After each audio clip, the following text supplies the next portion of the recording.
na upasi kuishi kwa bahati nasibu, lakini pia upasi kufanya majaribio ya maisha.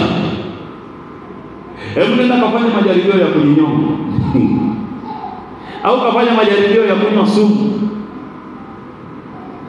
Nilikuwa nafanya tu majaribio, sasa nimejikuta niko mbinguni.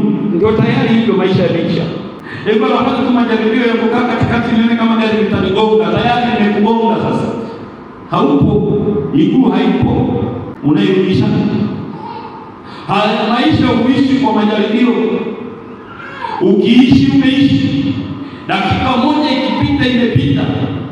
Kwa hiyo lazima utembee katika kumwamini Mungu na kutembea katika uhakika kwamba hiki ninachokifanya niko tayari hata kwa madhara yake. Hata kwa madhara yake. Ni sawa na mtu akabeba ujauzito. Alafu alipobeba ujauzito akaukataa, amuulize kwamba wewe ulikuwa unategemea nini? Yaani wewe umebeba ujauzito afu unasema jamani sio hapa mafuko hapo tumboni. Sio hapo tumboni unafanya nini? Bwana Yesu atusaidie sana. Sio nilikuwa tu nimepitiwa. Hujapitiwa, ndio maisha uliyoyachagua. Na ukiyachagua hivyo kubali matokeo. Bwana Yesu atusaidie sana.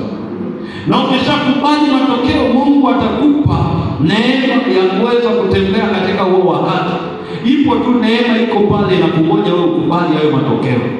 Na urejee kwa Mungu na kutengeneza. Mungu atakunyooshea njia utashangaa. Bwana Yesu asifiwe. Mungu atakunyosha. Kinachotokea ni nini? Shetani anakupakizia vitu.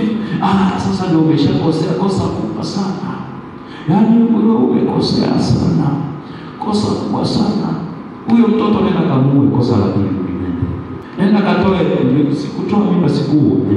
Nenda kamue. Unaenda kutenda kosa kubwa sana la kumwaga damu. Wewe kubali matokeo ya kile kilichofanyika. Alafu muombe Mungu rehema na toba. Kama Ibrahimu ambavyo tulimwona jana. Ya kwamba sasa akaingia kwenye maombi.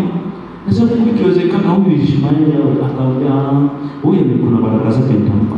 Lakini mruhusu tu atoke, maana wakati wa kukaa hapo sio anayetakiwa akae kwenye hiyo familia ni Isaka, mtoto aliyezaliwa kwenye familia, kwenye ndoa kamili. Bwana Yesu asifiwe. Huyu aende tu kufanya kwa taifa kuu. Na Mungu akatembea naye, hakumwacha. Akaenda naye